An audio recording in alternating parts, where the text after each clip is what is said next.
சற்று முன் கிடைக்கப்பெற்ற மிக மிக முக்கியமான செய்தி ஒன்று வெளியாகியிருக்கு. அதிமுகவோட தாவேகா தலைவர் விஜய் கூட்டணி. இதனால் ஸ்டாலின் தலையில் விழுந்த குண்டு. அதாவது அதிமுகவோட தாவேகா கூட்டணி அமைத்தா திமுகவுக்கு எத்தகைய பாதிப்பை ஏற்படுத்தும் என்பதை தெரிந்து கொள்வோம். எப்போதும் போல எதிர்கட்சிகளின் வாக்குகள் பிரிந்தா ஆளும் கட்சிக்கு லாபம் என்ற கணக்கே வரும். தேர்தலில் அடியோடு இந்த தடவை மாறும் நிலை இருக்கு. தமிழகத்தில் சட்டசபை தேர்தல் வரும் 2026ஆம் ஆண்டு மே மாதம் நடைபெறுகிறது. இந்த தேர்தல் ஆட்சியை தக்க வைக்க திமுக ஆட்சியை பிடிக்க அதிமுக நாம் தமிழர் கட்சியும் பாடுபட்டு வருது. இந்த நிலையில் விஜய் தலைமையை ஏற்போர் தமிழக வெற்றி கழகத்திற்கு வரலாம் என கூறப்பட்டு வந்தது. ஆனால் விஜய் இதுவரை ஒரு தேர்தலில் கூட நின்று வெல்லலை. அவருடைய பலம் வாக்கு சதவீதம் அடிப்படையில் இதுவரை தெரியாது.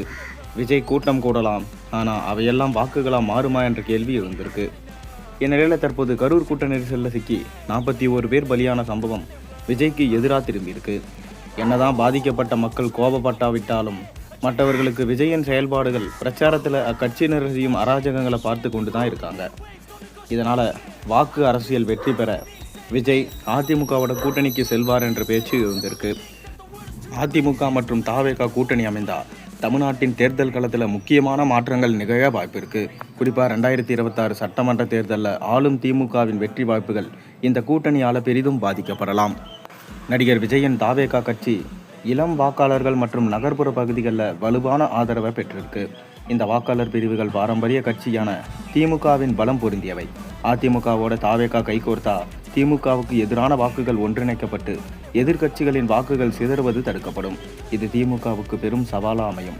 முக்கியமாக பார்த்தீங்கன்னா நகர்ப்புற மற்றும் ஓரளவு நகர்ப்புற மாவட்டங்களில் திமுகவின் வாக்கு வங்கி குறைக்கக்கூடும் என்ற அரசியல் நோக்கங்கள் கருதுகின்றாங்க. முன்பு எதிர்கட்சிகளின் வாக்குகள் பிரிந்தது திமுகவின் வெற்றிக்கு உதவியது.